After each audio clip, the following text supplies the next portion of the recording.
कुलवधू अर्थात माझ्या आयुष्यातलं पहिलं गाणं होतं. हं. कारण प्लेबॅक काय असतं, म्हणजे मी त्याच्यापूर्वी एक छोटे-छोटे काही-काही जिंगल्स किंवा हं. असं गायले होते. त्या काही रिलीज झाल्यात, काही नाही झाल्यात किंवा काही नाहीच झाल्यात असं एक्सपिरियन्स नव्हता मला काही. आणि जस्ट एक सारेगमपमधनं एक विनर होऊन बाहेर पडले हं. होते. आणि हिंदी सारेगमपच्या प्रवासाची थोडी सुरुवात झाली होती. आणि त्याच पिरियडमध्ये हे टायटल माझ्याकडे आलं आणि ते इतकं गाजणार आहे हे मला स्वप्नात देखील वाटलं नव्हतं. इतकं ते मुळात त्याची चाल आणि शब्द इतके सुंदर आहेत, की प्रत्येक ज्या मुलीचं लग्न ठरलंय त्या मुलीच्या मनाला भिडणारे त्याचे शब्द आहेत. इतकं सुंदर ते लिहिलंय, इतकं सुंदर कंपोज केलंय निलेशनी. अश्विनी शेंडेनी इतकं सुंदर लिहिलेलं आहे. थोडंसं विसरायला होतं बघा, आता वय झालंय माझं. निलेश मोरे. निलेश मोहरीरनी संगीतबद्ध केलंय. संगीतबद्ध केलं आहे. आणि इतकं जेव्हा त्यांनी मला ऐकवलं, जेव्हा आम्ही डायरेक्ट रेकॉर्डच केलं, म्हणजे असं त्याच्यासाठी सिटिंग-विटिंग काही नाही. खरंच? हो, आणि अगदी गेले मी, रेकॉर्ड केलं आणि दुसऱ्या दिवशी ते आय थिंक दुसऱ्या की तिसऱ्या दिवशी चॅनलला ऑन एअर आलं. गेलं. कारण ते हां. इतकं अर्जंटमध्ये ते गाणं आम्ही केलं होतं.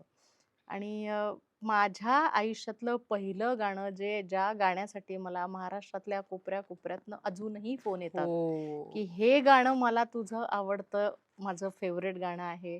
मला ह्या गाण्यापासून मी तुला फॉलो करतो, ह्या गाण्यापासून तू मला आवडतेस.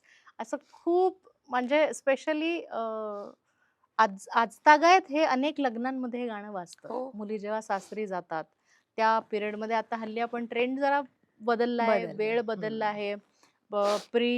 ते काय प्री वेडिंगचा जमाना आलाय जे आपण म्हणतो.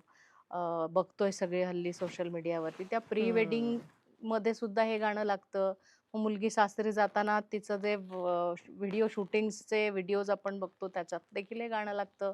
म्हणजे इतक्या प्रत्येकाला ते इतकं जवळचं वाटतं, आपलं गाणं वाटतं. म्हणूनच मला असं वाटतं ते इतकं फेमस झालंय. पण मला सांग तू आत्ताच म्हणालीस, की प्लेबॅकचा काहीच अनुभव नव्हता, पण ते गाणं ऐकताना कुठेच काही जाणवत नाहीये.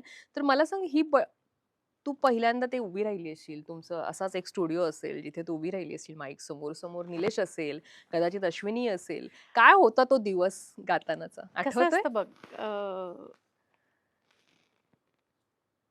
अनुभव असलेली लोकं हं. किंवा मी तेव्हा गावाकडनं आले होते हो. मुंबईमध्ये. आणि इथल्या प्रोफेशनल माईकवरती असं सादरीकरण करायचं असतं, जे इथे पिढ्यानपिढ्या किंवा चांगलं शिक्षण घेतलेले गायक हं. किंवा एक शास्त्रीय ह्याच्यातनं त्या पठडीतून तयार झालेले गायक हं. ज्या पद्धतीने गातात, त्याच पद्धतीची अपेक्षा नवख्या गायकांकडनं सगळ्यांना असतात. जे खूप डिफिकल्ट आहे, मी तुला सांगते. कारण मी अजूनही, म्हणजे मला एखाद्या नवीन कंपोजरकडे मला बोलवतं, अजूनही मला जरा घाबरायला होतं. पण तेव्हा तर मला मुंबई नवीन, हं. स्टुडिओ नवीन, बरोबर. गाणं नवीन, फक्त स्टेजचा थोडासा अनुभव होता अनुभव होता. एवढंच. त्याच्या पलीकडे अनुभव काहीच नाही. माईकचं ब्लोज माहीत नाही कसे असतात. त्याच्यानंतर डिस्टन्स माहीत नाही, माईकला किती आपण डिस्टन्स ठेवून गायलं पाहिजे, असा कसलाही अनुभव नसताना अ, मी गाऊ शकते एवढंच मला थोडंसं कुठेतरी मनातल्या मनात वाटायचं, की हो मी करू शकते. मी ट्राय करते. आणि अनेक वेळा असं पण होतं, की आपल्याला हे जमेल की नाही. हं. पण चला प्रयत्न तर करूया. झालं बरोबर. तर ठीक, नाही झालं तर पुढचं पुढे बघून घेऊया. ही जी माझी वृत्ती आहे ना, ती अजूनही आहे. हो? म्हणजे इतक्या वर्षानंतर? हां, म्हणजे कुठली एखादी डिफिकल्ट गोष्ट असेल माझ्या आयुष्यात, मला करायची असेल, एखादी हं. चॅलेंजिंग गोष्ट असेल, जी मला येत नसेल किंवा मला वाटत असेल, की ही खूप कठीण गोष्ट आहे, हे मी बरं. करू शकेल की नाही, हा मी नंतर विचार करते. पहिला हा विचार करते, करून तर बघू, झालं तर ठीक, नाही झालं तर बघू पुढचं पुढे. बरोबर. फेलच हो, अजून काय हो. हा एक या रस्त्यावर जे काय मी चालले सुसाट, हे मी जास्त विचार नाही करत आयुष्य जगताना, की अरे आपण हे झालं तर कसं.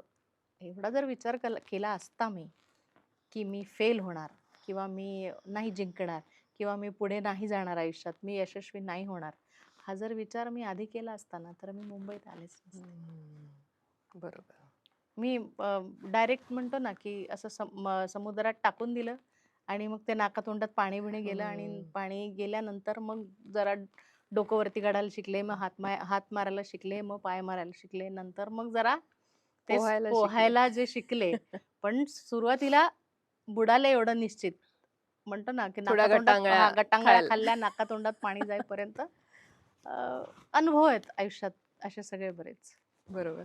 तो पहिला दिवस आठवतोय तुला स्टुडिओ मधला अजूनही मला गणेश? आठवतो. मला असं वाटतं पार्ल्यातल्या एका स्टुडिओमध्ये आम्ही हे रेकॉर्डिंग केलं होतं आणि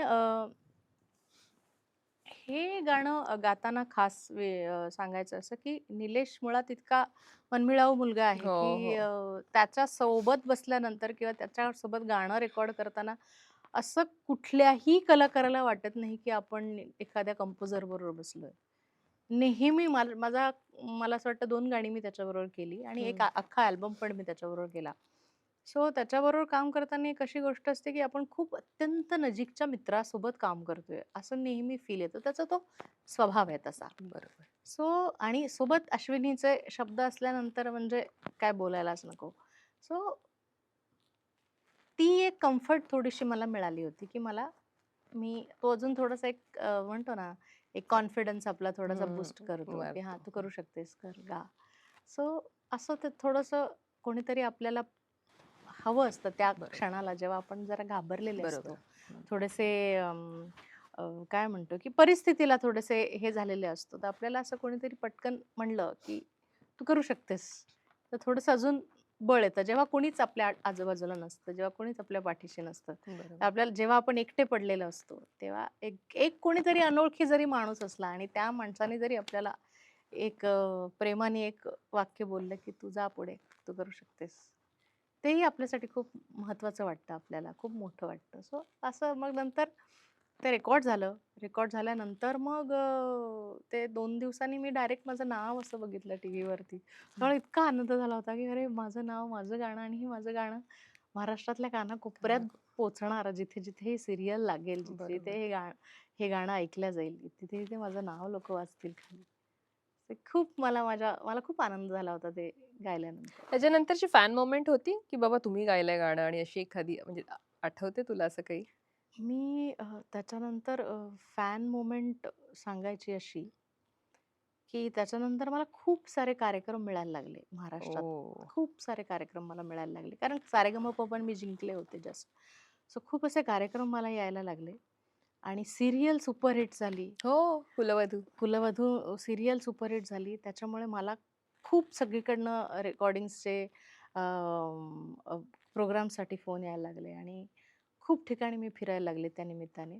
आणि जिकडे जायचे मी तिकडे पहिलं गाणं मला हे फर्माईश यायची ती कोणाकडनं माहिती आहे? सगळ्या बायकांकडनं. ओह! खास करून. प्रत्येकीला आपली-आपली ती प्रत्येकीला स्टेज हां. आठवत म्हणजे असेल ना? इतक्या ते बायकांच्या जवळचं वाटतं बायकांना गाणं, हं. जसं मी आता जस्ट बोलले. जिथेही जाईन मी तिथल्या बायका मला विशेष त्या गाण्यासाठी प्रेम द्यायच्या. वाह! "किती गोड गायलीस, किती छान गायलंस, वैशालीताई, कुलवधू गा, कुलवधू गा, कुलवधू गा." सो त्या गाण्याने खूप दिलं. माझं पहिलं गाणं आहे आयुष्यातलं. आणि मला वाटतं ते खूप तुझ्या आयुष्याला समर्पक आहे. "एक नदी सारखी वाहते मी वाहते मी जणू" ना? जणू पाऊल खुणा. तुला असं नाही वाटत? अ, निश्चित असं वाटतं. पण म्हणतो ना, की काही अशा गोष्टी माणसाच्या आयुष्यामध्ये राहून जातात. त्या बऱ्याच गोष्टी त्यातल्या मी जगले नाहीये. हं. म्हणून काही-काही गोष्टी मी मिस करते. पण आत्ता नाही, तेव्हा जेव्हा ते गाणं आलं तेव्हा. हं. तेव्हा मी म्हणतो ना, की त्याच्यातनं काय तुम्हाला भारावल्यासारखं का वाटतं, हं. जेव्हा आपण ते गाणं ऐकतो? तर त्याचं एकंदरीत जे रूप आहे त्या गाण्याचं, हं. स्वप्न राही मागे आता व्यथा सतत उरात आणि नव्या उंबऱ्याची आस जागे तरीही तरीही मनात. मनात. ह्या ज्या अ, भावना आहेत आणि ह्या भावनांवरती जे त्या गाण्यातले सूर आहेत, हं. ते मला जास्त जवळचे वाटले हं. नेहमी. सो जसं तू म्हणालीस, की "एक नदी सारखी वाहते मी जणू." असं अजूनही तो प्रवाह चालूच आहे. चालूच आहे.